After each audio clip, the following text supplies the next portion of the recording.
आदित्य और तिलिस्मी खजाना। छोटे से गांव सूरजपुर में एक 8 साल का नन्हा पर हिम्मती बच्चा रहता था। आदित्य उसका परिवार बेहद गरीब था। दिन ब दिन की जरूरतें पूरी करना भी मुश्किल था। पिता की तबीयत खराब थी। माँ खेतों में काम करती थी, पर पैसों की कमी के कारण घर में दुख और चिंता का माहौल था। आदित्य यह सब देखकर बहुत दुखी रहता, पर उसके मन में हमेशा एक उम्मीद की किरण जलती रहती थी। एक दिन गांव के एक बूढ़े आदमी ने आदित्य को एक रहस्यमयी कहानी सुनाई, एक तिलिस्मी खजाने की जो जंगल के उस पार छुपा हुआ था। कहते थे, जिसने भी उस खजाने को ढूंढा, उसकी सारी परेशानियां दूर हो गईं। आदित्य के मन में एक उम्मीद जगी। उसने ठान लिया कि वह उस खजाने को ढूंढेगा, चाहे रास्ते में कितनी भी मुश्किलें क्यों ना आएं। अगले दिन तड़के बिना किसी को बताए वह अपने छोटे से थैले में कुछ रोटी और पानी लेकर निकल पड़ा। रास्ते में घना जंगल शुरू हुआ तो उसका दिल थोड़ा घबराया, पर हिम्मत नहीं हारी। तभी एक पेड़ के नीचे बैठी एक बूढ़ी औरत दिखाई दी। उसकी आंखों में रहस्य और समझदारी की चमक थी।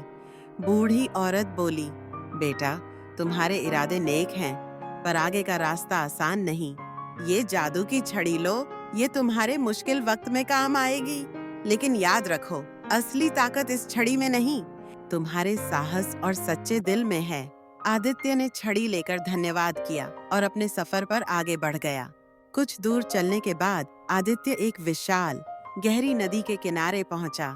पानी का बहाव इतना तेज था कि उसे तैरकर पार करना नामुमकिन था।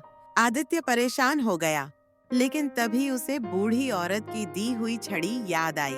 उसने छड़ी को घुमाया और एक तेज रोशनी के साथ एक सुंदर लकड़ी की नाव प्रकट हो गई। आदित्य खुशी खुशी नाव में बैठा और सुरक्षित नदी पार कर जंगल के और भीतर जाते ही अंधेरा घना होता गया। तभी एक डरावनी गड़गड़ाहट सुनाई दी और एक भयानक राक्षस उसके सामने आ गया। राक्षस की आंखें आग की तरह लाल थीं और वह गरजते हुए आदित्य की ओर बढ़ा। आदित्य डर गया, पर उसने हार नहीं मानी। उसने झट से जादू की छड़ी निकाली और घुमा दी। छड़ी से तेज रोशनी निकली और राक्षस की आंखों पर पड़ी। राक्षस की चीखें जंगल में गूंज उठीं और वह वहीं ढेर हो गया। आदित्य ने चैन की सांस ली और आगे बढ़ गया। राक्षस को हराने के बाद आदित्य एक गुफा के सामने पहुंचा। गुफा का द्वार बहुत बड़ा और भारी था, जिस पर एक पहेली लिखी थी, सच्चे दिल से जो खोलेगा वही खजाने तक पहुंचेगा।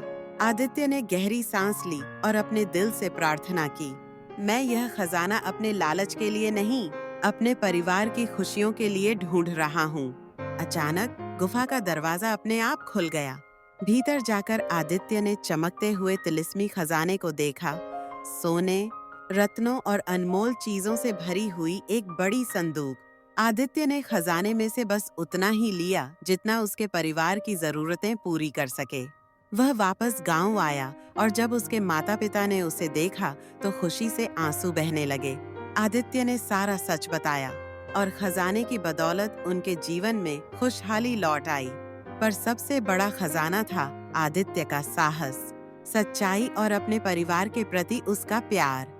गांव के लोग उसकी कहानी सुनकर दंग रह गए और आदित्य सभी के दिलों में एक हीरो बन गया।